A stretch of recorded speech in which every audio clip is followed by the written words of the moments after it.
Com a deputada federal e presidente do PT, a deputada Gleisi Hoffmann. Deputada, boa noite. Bem-vinda de volta ao Expresso. Mona Lisa falando com a senhora me ouve bem? Ouço sim, Mona Lisa. Boa noite, um prazer estar aqui com vocês, falando com os telespectadores da CNN. Muito obrigada, porque essa é a nossa batalha desde sempre, ter todos os lados ouvidos aqui na plenitude, ao vivo, em entrevistas sem edição. Essa é a maravilha, né, da democracia da informação. Mas vamos lá, deputada. Eu gostaria de saber da senhora se a senhora teve tempo de conversar com o ex-presidente Lula logo que saiu ali o placar. Foi uma surpresa, né? A gente não imaginava que os ministros ali iam pedir a palavra e adiantar o voto, mesmo que as manifestações deles já eram previsíveis. Teve tempo de falar com o ex-presidente? Se sim, o que ele disse? Claro, saber da senhora o que significa esse placar, 8-3 para a volta. Então, claro que a gente já está falando da volta do ex-presidente Lula ao cenário político, mas um placar que parece que dá um pouco mais de legitimidade. Quero ouvi-la, por favor.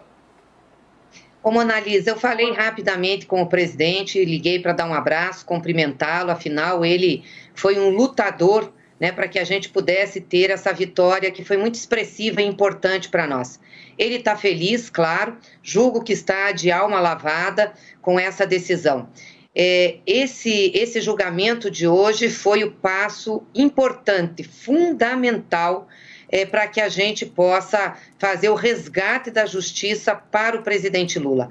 Era o que a defesa pedia desde o início. Aliás, foi o primeiro pedido da defesa, já na petição que colocou a primeira petição contestando o julgamento do presidente Lula, porque o juízo de Curitiba, da Vara Federal do Paraná, né, sob a liderança de Sérgio Moro, não era competente para julgá-lo. E, aliás, isso ficou muito claro na própria sentença que condenou o presidente Lula, feita por Sérgio Moro, quando ele falou que não havia relação do triplex com nada da Petrobras. Então, ele já disse isso. E o juiz de Curitiba só podia julgar casos que fossem relacionados aos chamados desvios da Petrobras. Então, eu diria que a decisão de hoje, ela rompeu, né, o pecado original, o vício original do processo. E isso, obviamente, agora abre as condições para que muitas outras coisas que estão fora do lugar sejam colocadas no lugar. A senhora acha que é hora do ex-presidente Lula fazer aquele meia-culpa, apontar os erros, porque a gente teve essa decisão, mas o entorno da Operação Lava Jato, as várias revelações, esquemas de corrupção, até ali do que estava muito perto, né, do governo e muitas vezes dentro do governo também, mas não na pessoa do ex-presidente. É hora, a senhora acha, de fazer esse meia-culpa, talvez uma outra carta ao povo brasileiro, algo do tipo? Deputada. A meia-culpa do quê? Se acaba o judiciário dizendo que aquele juízo que fazia exatamente o julgamento dos casos atinentes à Petrobras não poderia ter julgado o presidente Lula. Ele não era responsável por aquilo. A justiça tem que investigar quem são os culpados, se teve culpados, quais são os crimes cometidos, processar e julgar. Ninguém aqui está querendo esconder corrupção e nem ser conivente com ela. O que não pode é uma pessoa que não tem culpa, que é inocente, pagar por isso. E vamos combinar aqui, né, Mona Lisa? O presidente ficou 5 anos, mais de 5 anos, né, sendo massacrado na imprensa, na mídia, na sociedade, cumpriu uma pena que não devia, uma pena ilegal e injusta, ficou 580 dias preso, não quis fazer nenhuma mediação na justiça, não aceitou prisão domiciliar, não aceitou tornozeleira, não aceitou nada. Disse assim, não, eu não troco a minha liberdade pela minha dignidade. Eles vão ter que explicar os atos que fizeram comigo. Então, acho que o presidente Lula pagou por algo que não merecia pagar. Todos nós sofremos muito nesses 5 anos. Era lutar contra a corrente, com uma hegemonia lavajatista de acusação, de dedo em riste, sem provas, né, de forma política. Aliás, Moro foi considerado suspeito pela segunda turma do Supremo Tribunal Federal. Além de incompetente, um juiz suspeito, um juiz que teve lado, um juiz que articulou dentro do processo para julgar um homem que ele não podia julgar. Então, O presidente Lula está com a consciência muito tranquila em relação a isso. Eu acho que hoje o STF reestabeleceu as coisas. Como eu disse, sanou o vício original, o pecado original. Daqui para frente, nós temos ainda muitas coisas para falar, para dizer à sociedade brasileira, e tem muitas coisas para serem consertadas que foram problemas dessa Lava Jato. Aliás, queria dizer que a injustiça não foi causada só ao presidente Lula. A injustiça foi causada ao Brasil, porque essa operação, Sérgio Moro, né, no afã de querer desconstruir uma figura como o presidente Lula, não titubeou em desconstruir o país, desconstruiu a Petrobras, entregou nossos segredos para as agências internacionais. É só ler o Le Monde desse final de semana para saber as articulações que foram feitas.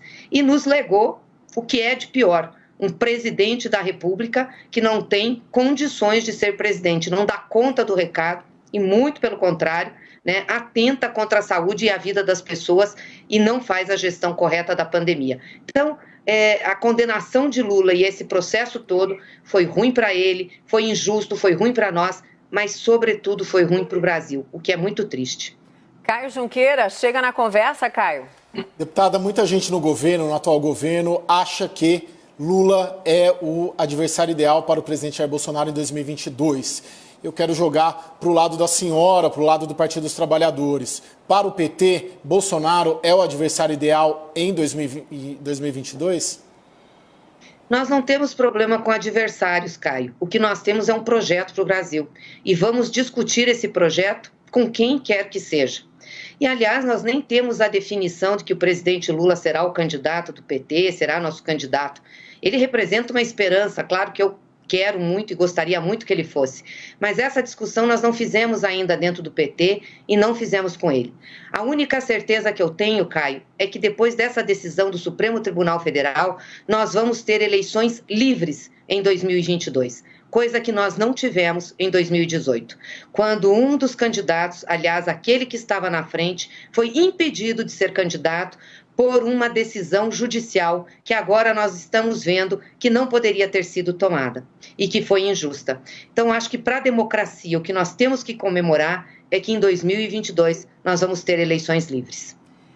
Deputada, a senhora disse, não fizemos ainda essa discussão para saber se o ex-presidente Lula será o candidato. Essa discussão será feita quando e com quais nomes ali ao lado do ex-presidente Lula? A senhora poderia adiantar? Se sim, nós adoraríamos, obviamente. Pelo amor à notícia apenas. Claro. Não, Mona Lisa, nós não começamos essa discussão, até porque nós avaliamos que a gente está vivendo um momento muito difícil no Brasil. As pessoas estão morrendo. A gente perde em vidas um pequeno município por dia. Nós estamos com a média de perder 3.000 pessoas, 3.500 pessoas por dia. Isso é a quantidade de população de muitos municípios brasileiros. Então, nós estamos perdendo uma cidade por dia. Já perdemos uma cidade média.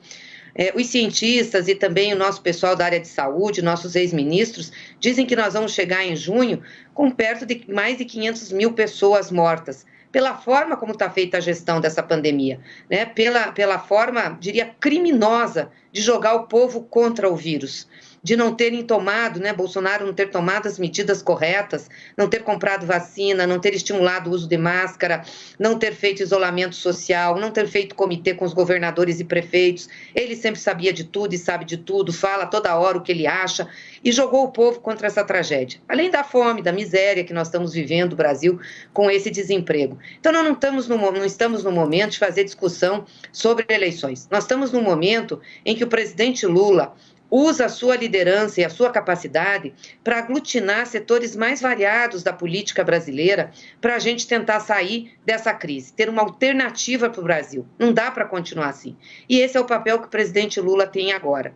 É óbvio que nós vamos ter que fazer também discussão eleitoral, mas isso nós vamos fazer a partir do segundo semestre, mais para o final do segundo semestre. Eu vou reiterar aqui, a minha posição é que o presidente Lula seja o nosso candidato. Candidato do povo, candidato da esperança, que renova a esperança nesse país.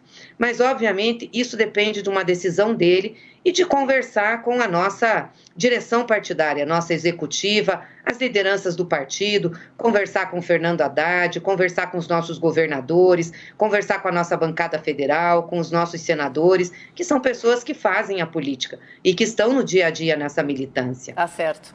Deputada, muito obrigada por falar sim aí para conversar conosco aqui na CNN. Saímos correndo aí para fazer a repercussão correta. Muito obrigada e uma boa noite à senhora, deputada. Boa noite, Mona Lisa, boa noite, Caio, e boa noite a todos os telespectadores da CNN.